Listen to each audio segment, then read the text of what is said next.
교회의 키워드를 세우자라고 정했죠.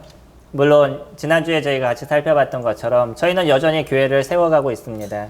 그거는 이 교회가 세워진 이후로 지금까지 저희들이 하고 있는 거죠.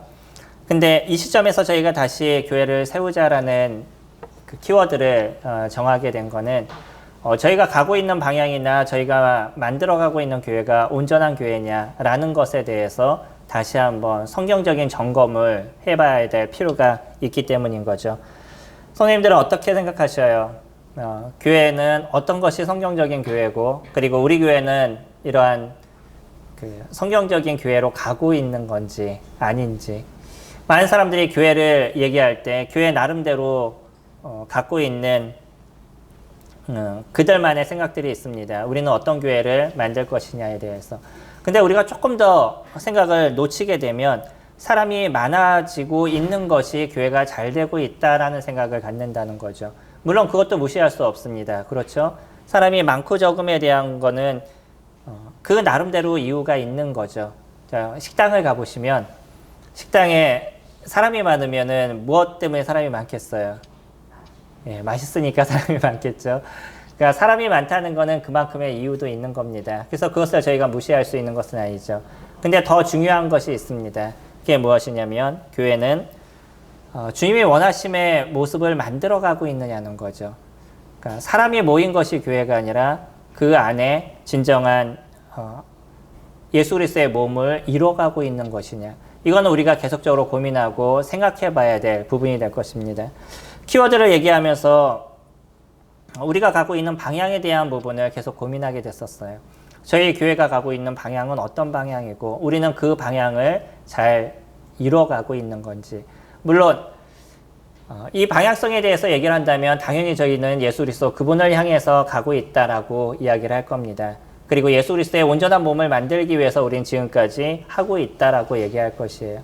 그럼 예수 그리스도의 몸을 만드는 것은 어떤 것인지, 그 예수 그리스도의 몸이 온전해져 가는 것은 무엇인지, 이제 우리가 이것을 조금 더 고민하고 생각하면서 성경적인 그 해답을 찾아가야 되겠죠.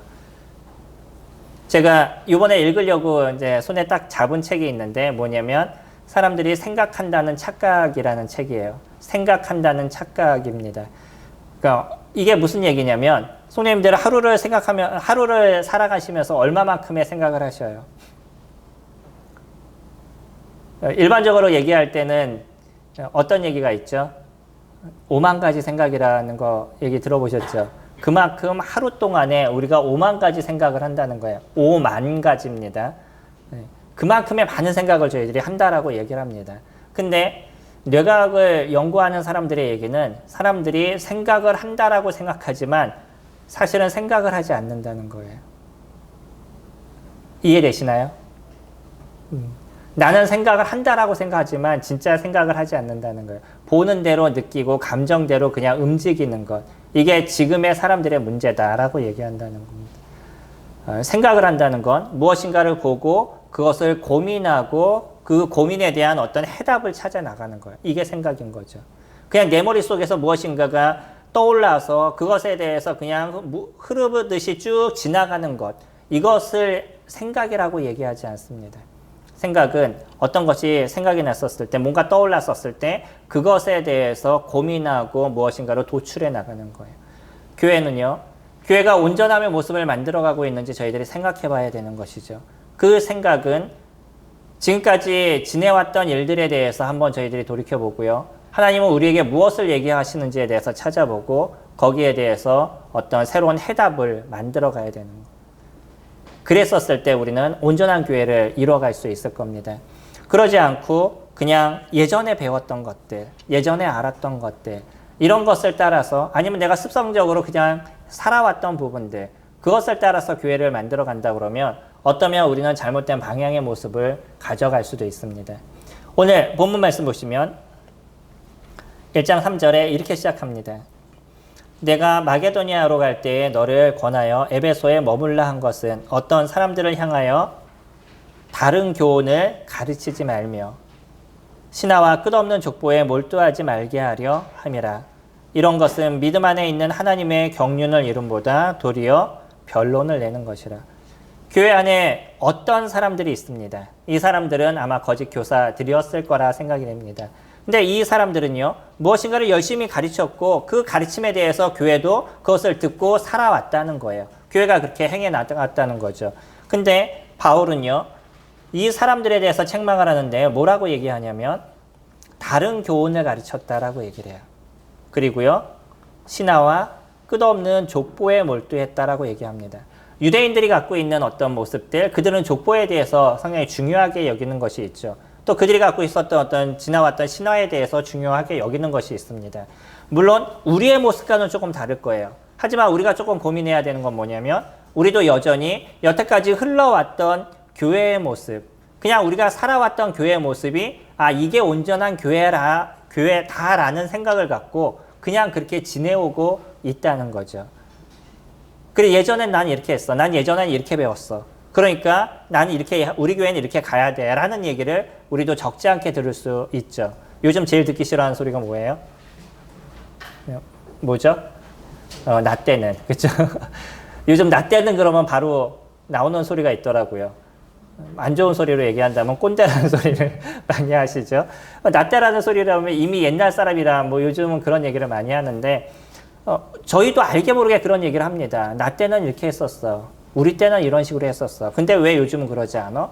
물론 맞습니다. 그 전에 갖고 있었던 아름다움을 우리는 답습해야 될 겁니다. 그리고 예전에 하셨던 형님들의 그 아름다움의 모습들을 또 교회를 사랑했던 그 모습들을 우리는 따라가야 될 것이에요. 근데 더 중요한 것이 있죠.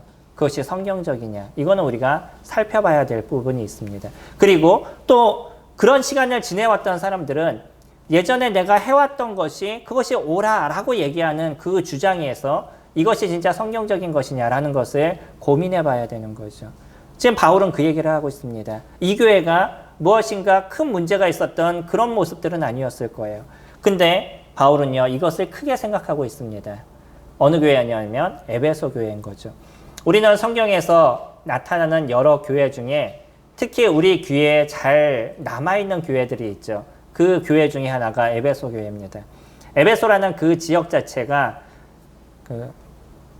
당시 로마의 한 수도와 같은 그런 모습을, 아시아의 수도와 같은 그런 모습을 그들이 갖고 있었기 때문에 상당히 많은 사람들이 몰리던 곳이었었고, 여기는 아데미 신전을 섬기고 있어서 많은 사람들이 그곳에 방문하는 그러한 지역이었었습니다. 때문에 여기에 있었던 교회의 모습도 나름대로 많은 것을 이뤄가고 있었던 모습이고요. 우리가 에베소서를 통해서 살펴볼 수 있는 것처럼 에베소라는 이 교회 자체가 얼마나 많은 전통적인 것을 저희들에게 남겨주고 있느냐라는 것을 알 수 있죠. 근데 또 요한계시록에서 저희 또 에베소를 보게 되죠. 거기서 나타난 에베소 교회는 어땠어요? 어떤 모습이었죠? 그들은요, 하나님의 말씀을 잘 지켰다라는 칭찬을 받은 교회입니다. 우리는 그들이 잘못했던 것만 생각하지만 사실은 에베소 교회는요, 하나님의 말씀을 굳건하게 지켰다라고 얘기해요. 근데 무엇이 문제였어요? 그들이 첫사랑을 잊었다라고 표현하죠. 그게 오늘 디모데에게 얘기했던 내용과 연결이 되고 있다는 게 무서운 겁니다.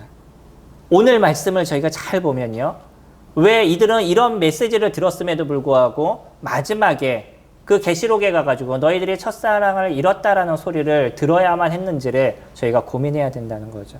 저희 교회들도 마찬가지입니다.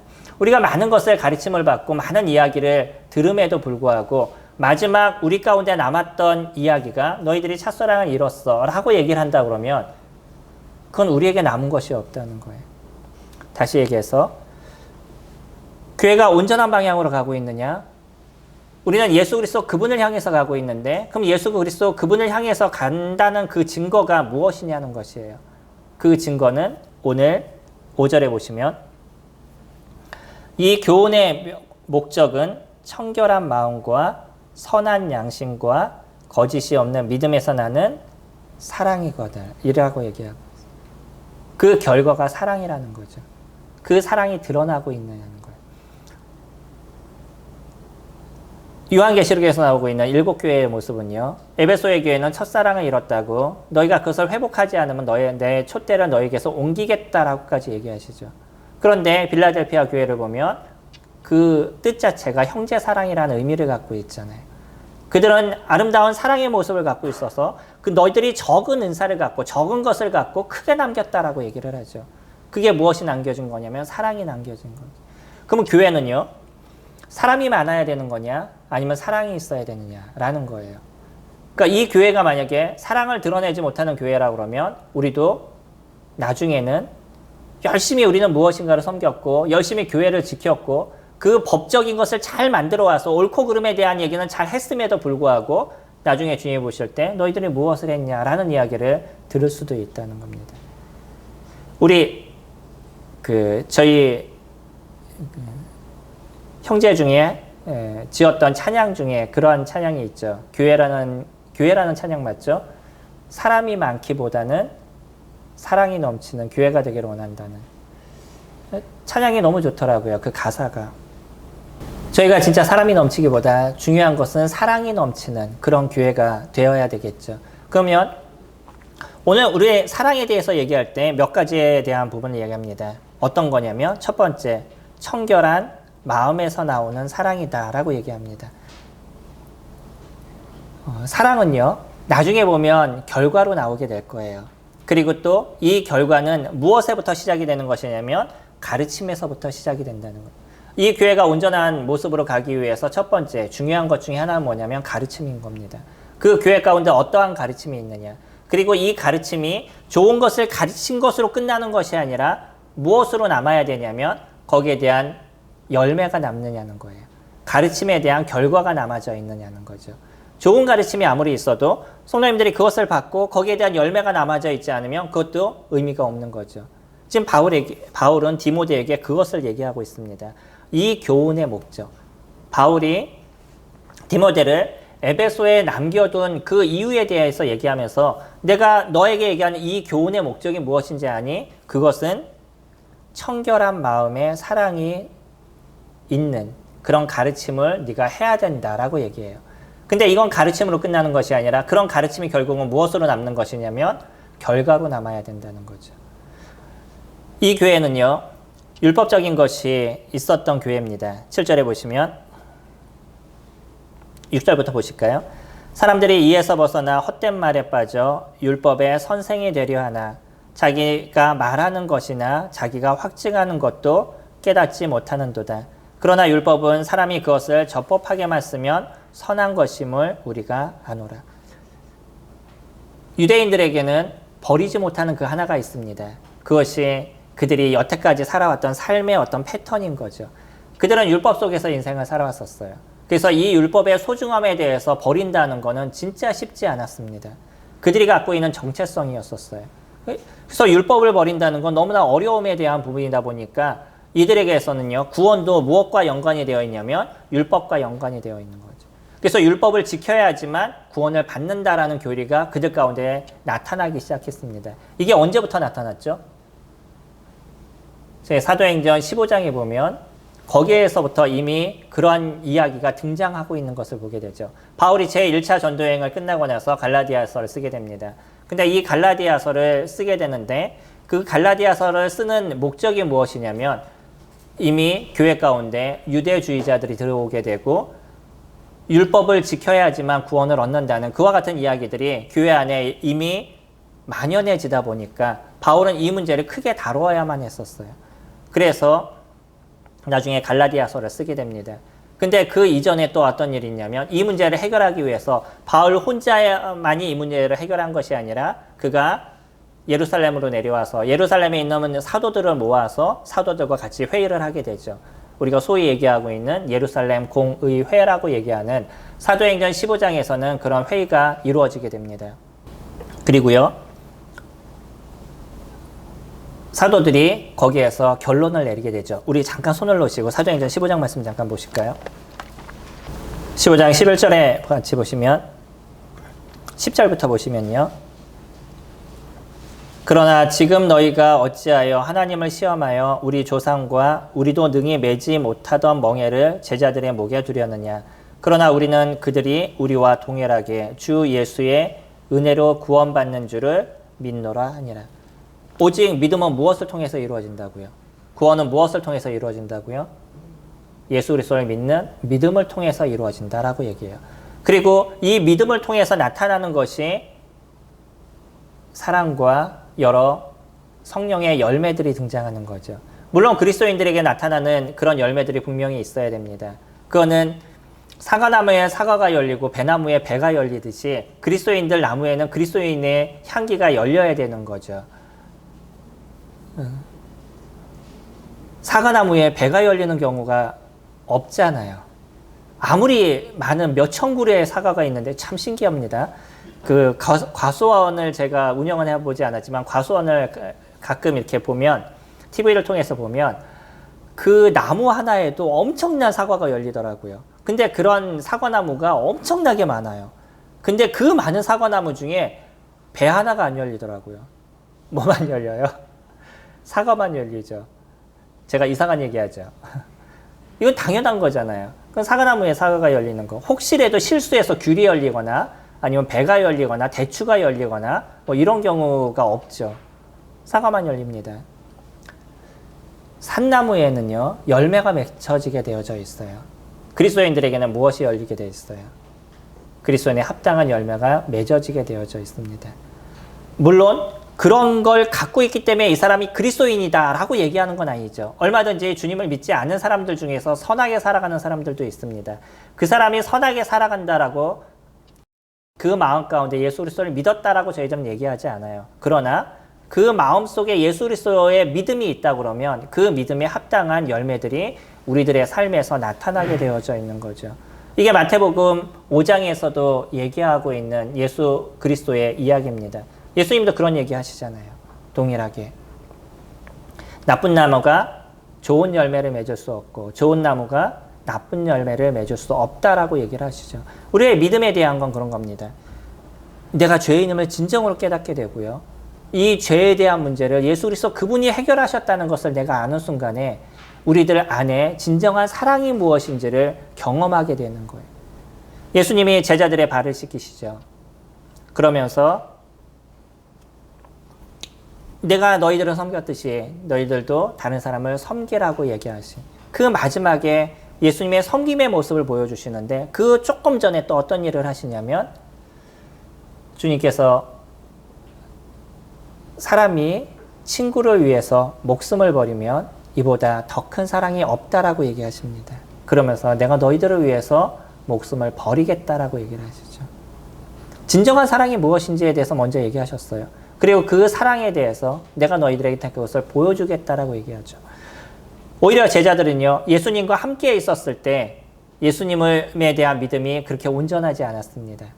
그래서 예수님이 십자가에서 죽으실 때 제자들이 다 어떻게 됐어요? 다 도망을 갔었죠. 근데 나중에 예수님이 부활하시고 나서 그분이 이 땅에 오신 진정한 구세주이심을 그들에게 진정한 확신이 있고요. 또 오순절날 성령의 임하심을 통해서 성령 하나님이 그들 가운데 내재하시는 그런 삶이 그들이 이루어지게 됐었을 때는 그때는요. 예수님이 없는데 예수님을 위해서 목숨을 버리는 일들을 그들이 이루어요. 신기하지 않나요? 예수님이 있는 가운데 예수님께 도망갔던 사람들이 그런 사람이었었어요. 그들이었었어요. 근데 예수님이 이 땅에 없으신데 오히려 예수님을 위해서 목숨을 버려요. 왜 그러죠? 그 안에 진정한 성령의 역사가 있기 때문인 거죠. 그들에게 진정한 하나님이 함께 하시는 삶이 그들이 이루어진 것이고 그들 안에 예수 그리스도 그분이 진정한 구세주이심을 고백하는 삶이 그들에게 만들어졌던 거죠. 도마가 얘기했듯이 나의 주시여 나의 하나님이시라는 그 고백이 그들의 심령 가운데 있었을 때는요. 어떤 것도 두려워하지 않는 거예요. 저희가 예수 그리스도를 믿게 되면 왜 세상을 두려워하지 않으시죠? 왜 죽음을 두려워하지 않으시죠? 왜 세상의 다른 일들에 대해서 두려움이 저희들에게 없죠? 두려움이 있으시나요? 우리는 물론 인생을 살아가면서 물질적인 어려움, 대한 그런 두려움, 그런 것이 우리를 엄습하기도 합니다. 우리들 가운데 엄습하지 않나요? 당연히 엄습하기도 합니다. 근데 그것이 우리들의 인생을 힘들게 만들거나 그것 때문에 내가 인생에 무너지거나 그러지 않는다는 거예요. 왜 그러죠? 그런 물질이 우리에게 충분하지 않아도 때로는 나에게 지금 무엇인가 큰 문제가 있다 할지라도 여전히 나를 구원하신 예수 그리스도 그분이 나와 함께 하심에 대한 확신이 저희들 가운데 있기 때문인 거죠. 나를 위해서 십자가에서 죽으신 그분이 어찌 나와 나를 버리시는 모습이 되시겠어요? 인생을 살아가는데 조금의 고통과 조금의 어려움의 문제가 있다 할지라도 이 고통과 어려움의 문제는 오히려 나를 더 새롭게 하시고 나를 더 온전하게 만드는 길들을 이뤄가시는 것이지 주님은 저희들을 절대 버리지 않으신다는 거죠. 그게 주님이 나를 구원하신 그 은혜의 모습 속에 함께 숨겨져 있는, 그러니까 우리들 안에서 무엇이 다시 드러나게 되냐면 사랑의 모습들이 나타나게 된다는 거예요. 그래서 우리는 그 사랑을 이뤄가야 되는데 본문으로 돌아가셨을 때 5절에서 얘기하는 첫 번째 청결한 마음이 우리들 안에서 이루어져 가야 된다는 거예요. 우리는 예수 그리스도 그분을 통해서 우리들 마음속에 진정한 청결한 마음을 만들어 가야 됩니다. 그거는 우리가 매일 보는 말씀을 통해서 이루어지게 될 것이에요. 주의 말씀을 보시죠.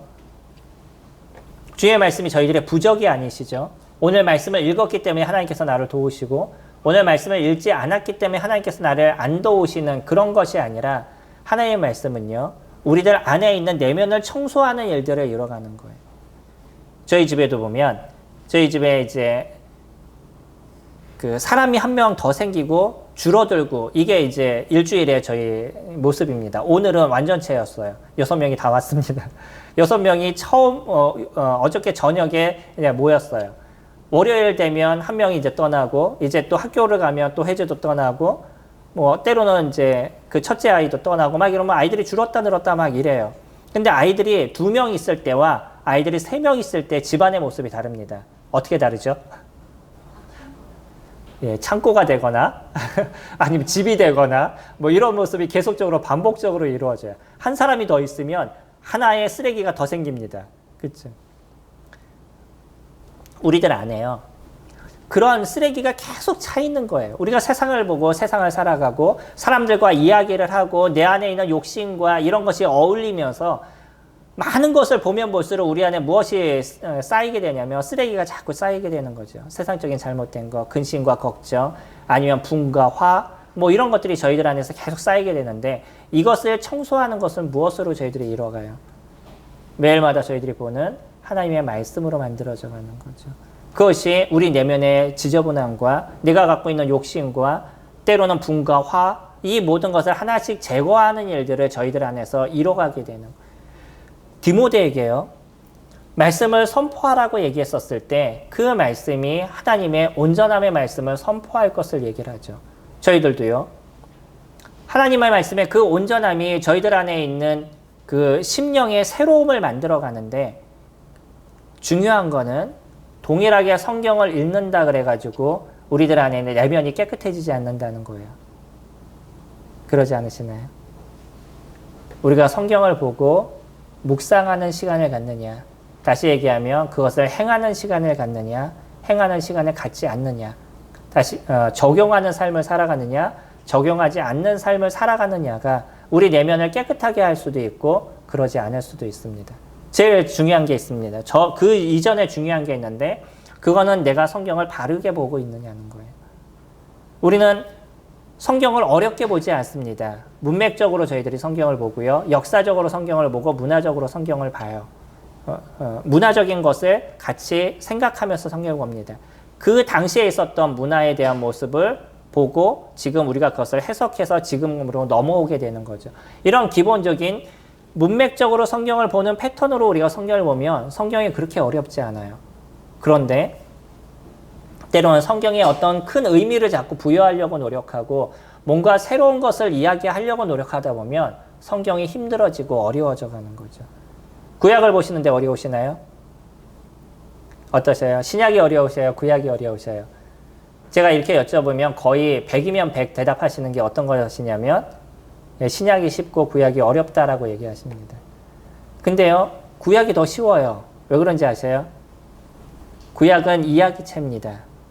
내러티브라고 얘기하는 이야기식이에요. 그러니까 이야기식으로 쭉 이야기만, 흐름만 우리가 알 수 있으면 돼요. 구약이 더 쉽습니다. 근데 우리가 구약을 힘들어하게 된 이유가 있어요. 그거는 구약의 어떤 의미들을 갖다 자꾸 부여하고 그걸 비유적으로 해석하고 그리고 거기에 어떤 다른 것을 집어넣다 보니까 나는 그렇게 해석하지 못하거든요. 그러니까 구약이 어려워져 버리는 거예요. 구약은 이야기체로 저희가 쭉 읽다 보면 거기서 얘기하는 기본적인 교훈을 찾을 수가 있는 거죠. 우리는 성경을 그렇게 보고 있습니다. 그래서 베드로도 저희들에게 한 가지 이야기를 하시죠. 베드로후서 3장 말씀 잠깐 보시면 뒤로 넘기셔서 베드로전서 3장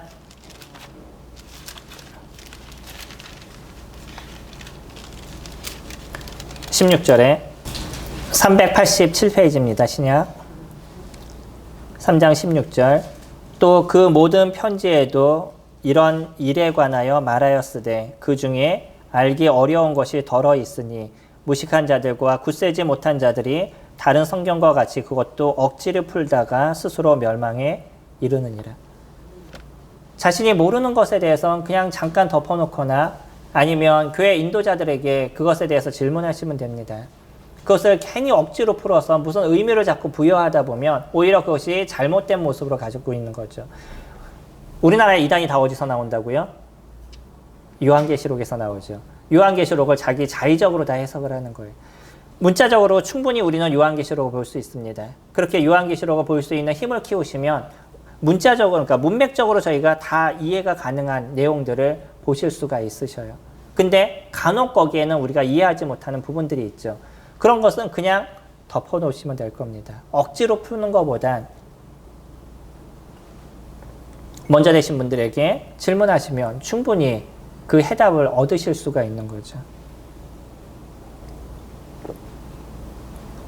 저희가 그렇게 성경을 바르게 보게 됐었을 때 저희들의 심령 가운데 일어나고 있는 어떤 잘못된 모습들, 그런 것을 버릴 수 있고요. 우리의 마음을 청결하게 만들어 가다 보면 당연히 무엇이 드러나겠어요?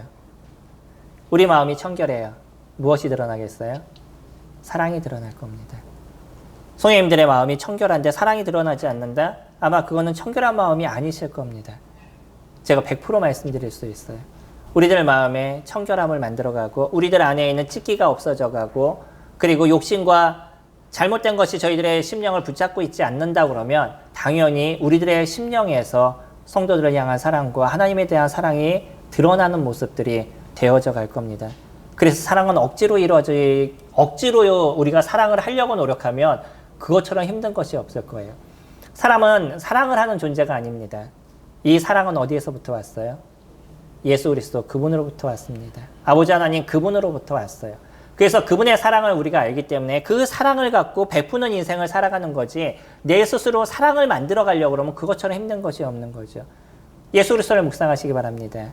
그분이 우리를 위해서 이루신 일이 얼마나 놀라우신지 또 아버지 하나님께서 우리 가운데 이루신 일이 얼마나 놀라우신지를 묵상하시면 우리 안에 미웠던 사람도 사랑할 수 있는 마음을 가져가시게 될 거예요. 쉽진 않으시지만 예수 그리스도를 기억하면 기억할수록 그 미운 사람들조차도 사랑하는 심령을 우리가 가져가게 되죠. 왜요?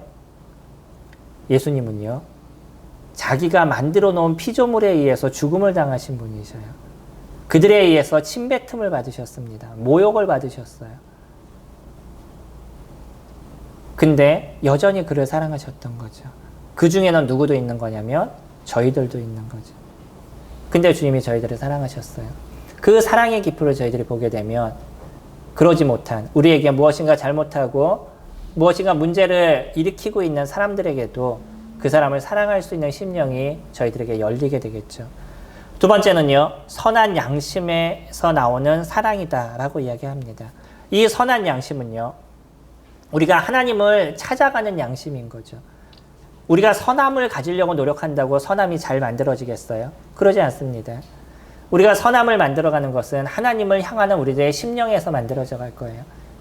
하나님의 그 크심을 바라보는, 하나님의 그 놀라우심을 바라보는, 그래서 하나님 그분을 사랑하는 모습을 저희들이 만들어 갔었을 때 우리들 안에 선한 양심들을 이뤄가게 될 거예요. 디모데 후서를 보면요, 나중에 한번 쭉 읽어보시면 제일 많이 등장하는 단어가 있습니다. 어떤 걸까요? 네, 선한이란 단어입니다. 선한이란 단어가 디모데 전서에서는 많이 등장을 해요. 바울은 이 선함에 대한 이야기를 하고 싶었던 것 같아요. 우리들의 양심도 선한 양심이 되어야 될 겁니다. 유대인들은요, 율법을 지켰어요. 그래서 바울은 그 율법에 대한 얘기를 여기서 다시 한번 이야기를 합니다. 이 율법은 문제가 있는 거라고요? 문제가 없는 거라고요? 문제가 없다라고 얘기를 하죠. 율법에 문제가 있는 것이 아닙니다. 근데 사람들이 그것을 잘못 사용하기 때문에 문제인 거죠. 율법에 문제가 있지 않아요. 근데 율법을 지켜야지만 구원을 얻는다라고 얘기를 하니까 사람들이 그 율법을 지키려고 노력하니 얼마나 힘들겠어요. 이거는 완전한 구원의 교리를 반대로 만들어 놓은 거죠. 행위를 통해서 구원을 얻는 것처럼 만들어 놓은 거예요. 율법은 우리의 어떤 더러움과 우리의 악함과 우리의 잘못된 것을 벗어버리게 하고 하나님을 찾아가게 하는 모습을 만들어주는 것이 율법인 거죠. 여기서도 그런 표현 쓰죠. 8절에 그러나 율법은 사람이 그것을 적법하게만 쓰면 선한 것임을 우리가 아노라. 알 것은 이것이니 율법은 옳은 사람을 위하여 세운 것이 아니요 오직 불법한 자와 복종하지 아니하는 자와 경건하지 아니한 자와 죄인과 거룩하지 아니한 자와 망령된 자와 아버지를 죽인 자와 어머니를 죽이는 자와 살인하는 자며 음행하는 자와 남색하는 자와 인신매매를 하는 자와 거짓말하는 자와 거짓 맹세를 하는 자와 기타 바른 교훈을 거스리는 자를 위함이라. 사실 우리가 뭐 아버지를 죽이거나 어머니를 죽이거나 이런 일을 저희들이 하는 존재들은 아니죠. 여기서 얘기하는 가장 기본적인 거는 주님을 믿지 못한 사람들을 중심으로 이야기를 합니다. 그러나요, 저희들이 알아야 될 것이 있습니다. 율법이 구원을 얻는 데 있어서 필요가 없다라고 생각하니까 우리는 자꾸 율법을 버려도 된다라는 생각을 갖는다는 거예요. 이 율법은 우리가 버리는 것이 아닙니다. 이 율법은 우리 내면에 있는 더러움을 해결하는 일들로 사용해 나가는 것이 율법인 것이에요. 그것을 우리가 적법하게 사용하는 겁니다. 우리가 만약에 온전하고 깨끗한 존재들이라면 율법이 필요하겠어요? 없겠어요? 우리나라 사람들이 만약에 법을 잘 지키고 서로를 위해서 살아가고 남을 위해서 살아가는 사람이라 그러면 우리나라에 헌법이 필요하겠어요? 없겠어요? 없을 겁니다. 근데 왜 법이 필요해요? 그렇게 하지 않으니까 기본적인 것을 정해놓는 거죠. 그래서 정해놔서 여기서 벗어나면 너희는 잘못된 존재야 라는 걸 알게 하는 것이 나라의 법인 거잖아요. 마찬가지로 율법도 동일한 것인 거죠. 만약에 우리가 온전한 자들이라고 그러면, 그래서 온전하게 살아갈 수 있는 존재들이라고 그러면 저희는 율법이 필요 없을 것입니다. 그런데 우린 여전히 예수 그리스도를 영접했지만 여전히 우리 안에 예수 그리스도의 은혜가 있고 성령의 인치심이 저희들에게 있지만 여전히 저희들은 죄를 짓고 여전히 잘못된 모습을 행하고 있는 존재인 거죠. 다만 그 죄에 대해서 예수 그리스도 그분이 죄값을 다 해결하셨기 때문에 이 죄에 대한 값을 지불할 필요가 저희들이 없을 뿐이지 여전히 저희들은요, 이 잘못된 모습을 벗어버려야 되는 일들을 이 땅 안에서 나가야 된다는 것이에요. 그러기 위해서 무엇이 필요해요? 하나님의 말씀이 필요한 것이고, 그러기 위해서 우리들에게 율법이 필요한 것입니다. 그것을 비춰보셔야 돼요. 그리고 우리에게 선한 양심을 찾아가야 되는 거죠.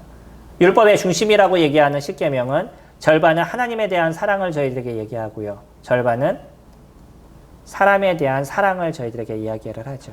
결국은 십계명도 무엇을 얘기해요? 사랑을 얘기하고 있습니다. 세 번째로는요, 거짓이 없는 믿음에서 나오는 사랑이다라고 얘기합니다. 우리 안에 거짓이 없는 것들, 우리의 믿음에 대한 거짓이 없는 것.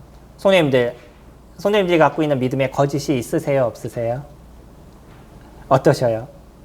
내가 갖고 있는 믿음에 거짓이 있으셔요? 없으셔요? 우리는 물론 믿음에 거짓이 없다라고 생각합니다. 근데 잘 뒤돌아보면요, 가끔 그럴 때가 있어요. 내가 하나님을 믿는다라고 얘기하는데 조금 문제가 생기면 너무 힘들어하고 어려워하고 뭔가 세상이 무너질 것처럼 여기는 그런 모습들이 저희들에게 있을 때가 있지 않나요? 그럼 하나님에 대한 믿음이 저희들에게 있는 건가요? 거짓이 없는 믿음이요.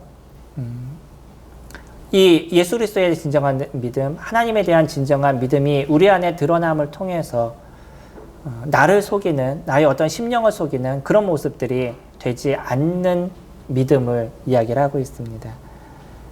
결국 그거는 내가 다른 사람을 속이지 않는 거죠. 우리는 알게 모르게 내 스스로를 속이는 일들을 이뤄갑니다. 사단이 진짜 교묘해요. 사단의 모습을 보면 나는 그러지 않는 것처럼 얘기를 하지만 막상 내 안을 들여다보면 내가 나를 속이고 있는 것. 이런 일들이 너무나 많아요. 한번 잘 살펴보시기 바랍니다. 어떤 일들이 내가 나를 속이고 있는지. 나는 교회에서 잘하는 것처럼 생각해요. 모든 사람을 다 살아가는 것처럼 생각해요. 그런데 내가 하는 행동에서는 그런 것이 나타나지 않아요. 내 심령에서는 사람을 사랑한다라고 얘기하고 말은 그렇게 하는데 막상 내 행동에서는 그런 것이 드러나지 않아요. 무엇을 하고 있는 거죠? 내 스스로가 나를 속이고 있는 거예요. 딴 사람의 문제에 대해서는 참지를 못해요. 꼭 얘기해야지 직성이 풀려요. 그러면서 뭐라고 얘기하냐면 나는 뒤끝이 없어 이렇게 얘기를 해요. 듣는 사람은 어떻게 했어요? 우리들 안에서 그러한 우리 스스로 속이는 문제들이 발생하게 된다는 거예요. 바울은요, 이 거짓이 없는 믿음이 되기를 원한다라고 얘기합니다. 오늘 이 세 가지를 같이 저희들이 살펴봤습니다. 우리 교회의 모습은요, 사랑이 드러나는 교회가 되어야 될 것입니다. 이제 우리 1년의 시간들을 보내게 될 겁니다. 1년의 시간을 보내고 났었을 때 이 교회가 우리가 정한 이 키워드와 같이 교회가 온전하게 세워짐의 모습이 1년 동안 이루어졌느냐, 이루어지지 않았느냐는 무엇을 통해서 우리가 볼 수 있을 것이냐면 우리들 안에 사랑이 나타나고 있느냐, 그러지 않느냐의 모습일 겁니다. 성도님들을 세워주시기 바랍니다. 성도님들에게 사랑을 베풀어 주시기 바랍니다. 또 이 교회가 이 주변 사람들한테 사랑을 베푸는 교회가 되었으면 좋겠습니다. 그냥 우리만 좋아서, 우리만 조금 잘 살아가고, 우리만 너무 가족 같은 모습을 만들어가고, 이런 것이 아니라 이 주변 사람들에게 이 교회가 갖고 있는 사랑을 보여줄 수 있는 그런 교회가 되었으면 좋겠습니다. 이런 교회가 된다 그러면 우리가 1년을 보내게 됐었을 때, 우리 교회가 성장했구나. 우리 교회가 예수 그리스도의 몸을 잘 세워가고 있구나. 라는 것을 보게 될 것입니다. 오늘 같이 나눈 세 가지. 청결한 마음에서 나오는 사랑, 선한 양심에서 나오는 사랑, 거짓이 없는 믿음에서 나오는 사랑을 나타내시는 저와 성도님들이 되시기를 소망합니다.